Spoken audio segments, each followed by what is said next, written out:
అధ్యక్ష, ఈరోజు ముందుగా సభాపతి గారికి శుభాకాంక్షలు తెలిపేటువంటి అవకాశం మనం మాకు కలగలేదు. మరి ఇప్పుడు వారు చైర్ మీద కూడా లేరు. అయినా మీ ద్వారా వారికి నేను శుభాకాంక్షలు తెలియజేస్తా ఉన్నాను. ఒక మంచి మనిషి, స్నేహశీలి, గతంలో మాతో పనిచేసేటువంటి అనుభవం ఉన్నటువంటి వ్యక్తిగా, నాకు తెలిసినటువంటి వ్యక్తిగా వారికి నేను భారతీయ జనతా పార్టీ తరఫున హార్దిక శుభాభినందనలు, శుభాకాంక్షలు తెలియజేస్తా ఉన్నాం. అదే మాదిరి ఈరోజు ముఖ్యమంత్రి గారు కూడా సభలు లేరు, బహుశా చూస్తున్నారేమో ఛాంబర్ నుంచి. వారికి కూడా వారు ప్రమాణ స్వీకారం చేసిన తర్వాత వారికి శుభాకాంక్షలు తెలిపేటువంటి అవకాశం కలగలేదు. ఆ రోజు మేము ఊర్లో లేని కారణంగా మరి ఈరోజు మీ ద్వారా వారు మిత్రులు గౌరవనీయులు రేవంత్ రెడ్డి గారు ముఖ్యమంత్రిగా ప్రమాణ స్వీకారం చేసి సభాధ్యక్షులకు ఎన్నికైనందుకు కూడా వారికి కూడా భారతీయ జనతా పార్టీ తరఫున శుభాకాంక్షలు తెలియజేస్తా ఉన్నాను. మిత్రుల అధ్యక్ష, నిన్న జరిగినటువంటి గవర్నర్ గారి ప్రసంగం కేవలం కాంగ్రెస్ పార్టీ మేనిఫెస్టో చదివినట్టుగానే ఉన్నది.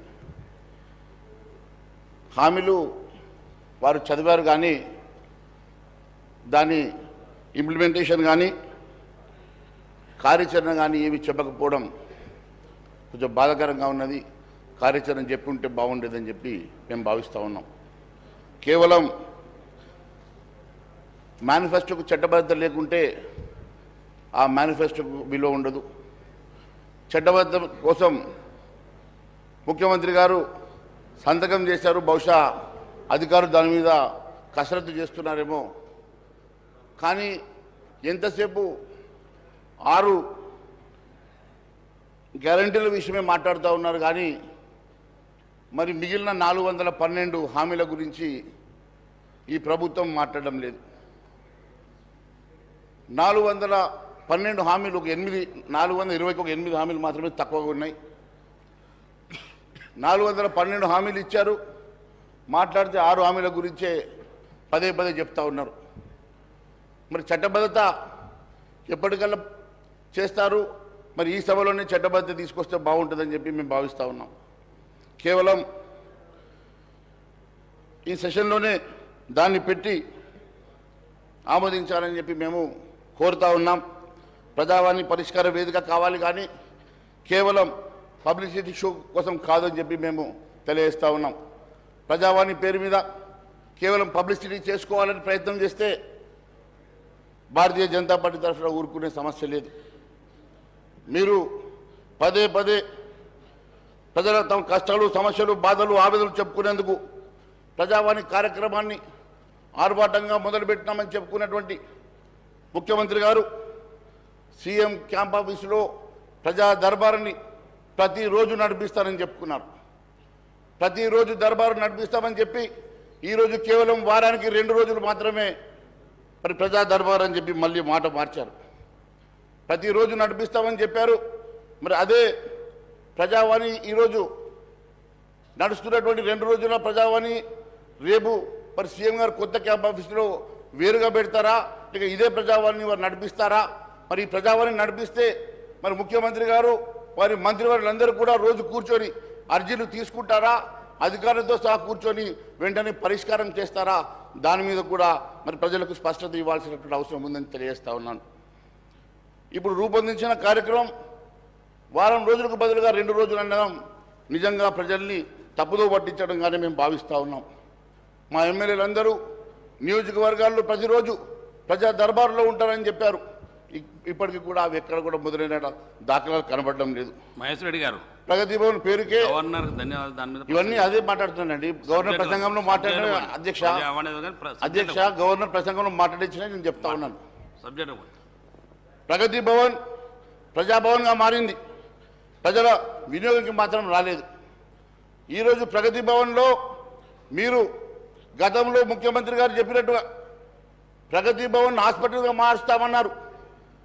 అదే మాదిరిగా ప్రగతి భవన్ని స్టడీ సర్కిల్ చేస్తాము, అక్కడి నుంచి ఐఏఎస్ ఐపీఎస్ ఆఫీసర్ ప్రొడ్యూస్ చేస్తాము, అక్కడి నుంచి విద్యావంతులు ప్రొడ్యూస్ చేస్తాము, భారతదేశానికి వర్ణ తెచ్చేటువంటి వాళ్ళను ప్రొడ్యూస్ చేస్తామని చెప్పి ఆ రోజు మరి పిసిసి అధ్యక్షుడు ఉన్నటువంటి ఈరోజు ముఖ్యమంత్రి గారు చెప్పారు.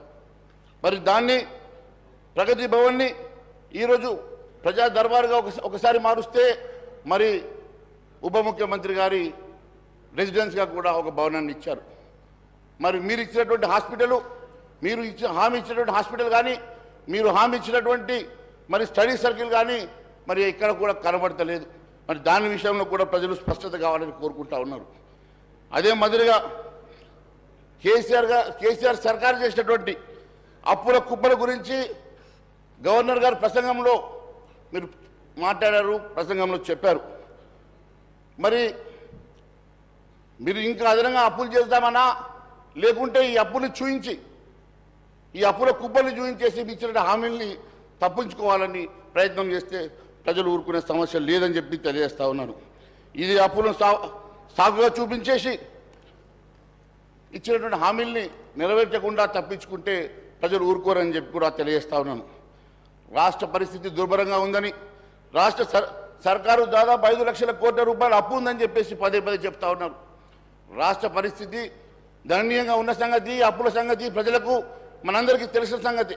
కానీ దాన్ని అడ్డం పెట్టేసుకొని హామీలను విస్మరిస్తే మాత్రం భారతీయ జనతా పార్టీ ఊరుకున్న సమస్య లేదని చెప్పి తెలియజేస్తా ఉన్నాను.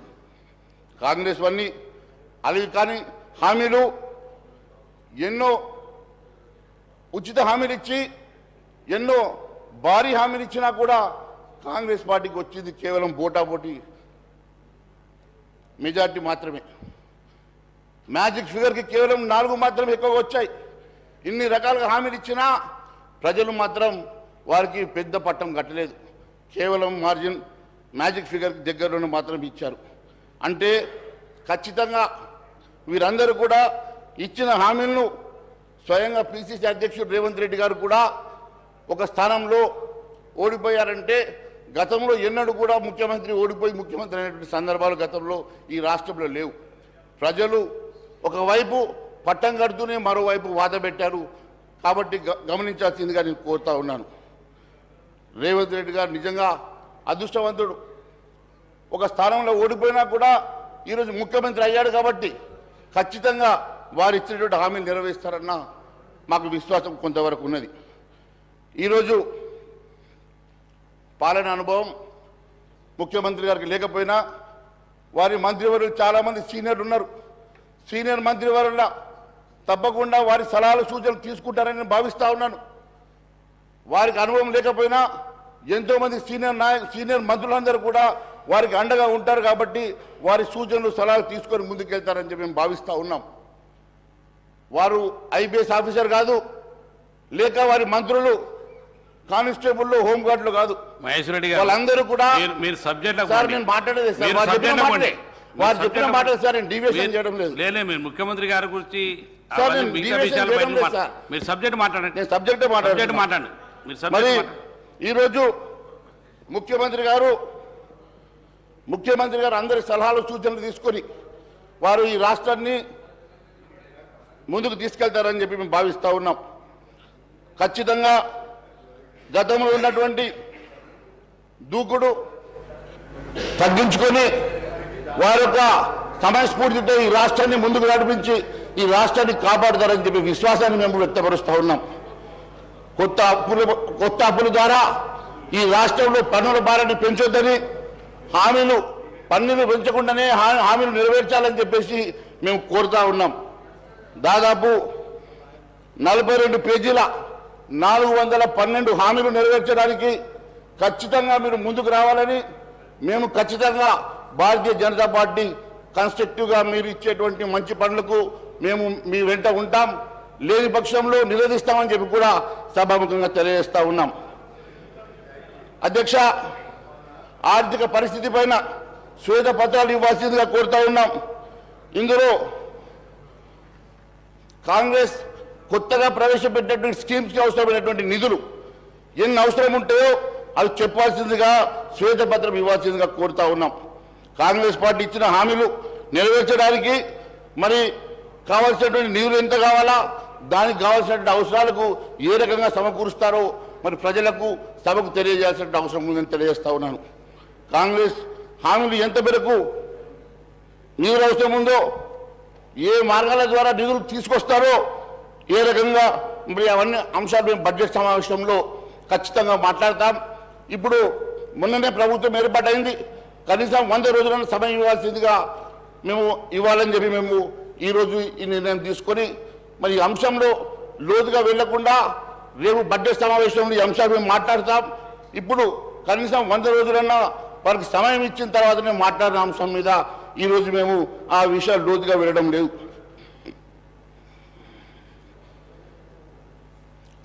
ఉచితాలు రాష్ట్రాన్ని ఇంకా అప్పుల ఊబిలోకి నెట్టే పరిస్థితి ప్రమాదం ఉన్నది.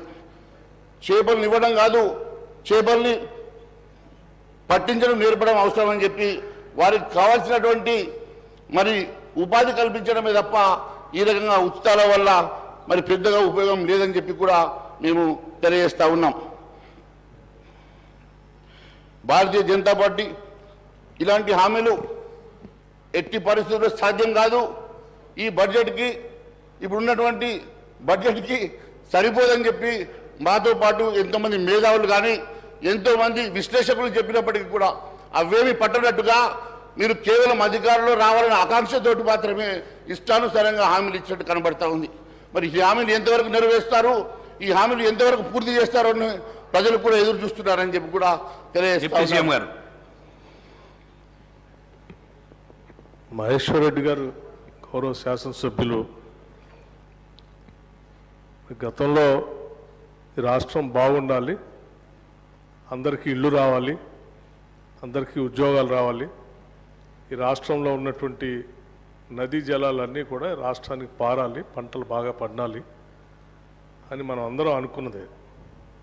మేము ఈరోజు ఇచ్చినటువంటి హామీలు కూడా ఈ రాష్ట్రంలో ఉన్నటువంటి నిరుద్యోగ యువకులందరికీ ఉద్యోగాలు ఇవ్వాలని, ఇల్లు లేని ప్రతి పేదవాడికి ఇల్లు ఇవ్వాలని, ఇంటి స్థలం లేకపోతే కనీసం ఇంటి స్థలం కూడా ఇవ్వాలని, ఆర్థికంగా మహిళలంతా కూడా తలెత్తుకొని ఆత్మగౌరవంతో బతకడానికి కావాల్సినటువంటి కొంత ఆర్థిక సహాయాన్ని వారికి ప్రతి నెల అందించాలని, ఇవన్నీ కూడా ఈ సమాజం తెలంగాణ రాష్ట్రంలో ఉన్నటువంటి అన్ని వర్గాల ప్రజల అభ్యున్నతి కోసం మేము ప్రకటించింది మా కమిట్మెంట్తో మేము ఇచ్చినటువంటి హామీలు.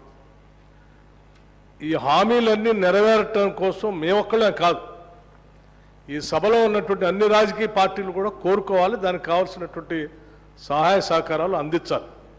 కేంద్రంలో ఉన్నటువంటి భారతీయ జనతా పార్టీ కూడా తెలంగాణ రాష్ట్ర అభివృద్ధి కోసం, తెలంగాణ రాష్ట్ర యువకుల కోసం, తెలంగాణలో ఉన్నటువంటి ఇల్లు లేనటువంటి పేదవాళ్ళ కోసం కావాల్సినటువంటి ఆర్థిక సహాయాన్ని కేంద్ర ప్రభుత్వం నుంచి అందించి ఈ రాష్ట్ర ప్రభుత్వ ప్రజల ఆకాంక్షలు నెరవేర్చడం కోసం మీ ప్రయత్నం కూడా మీరు సహకరించాలని, కొనసాగించాలని కోరుతూ ఆ దిశలో మీరు ఏమేమి చేయగలరో సభకి వాటికి చెప్పవలసిందిగా విజ్ఞప్తి చేస్తాం.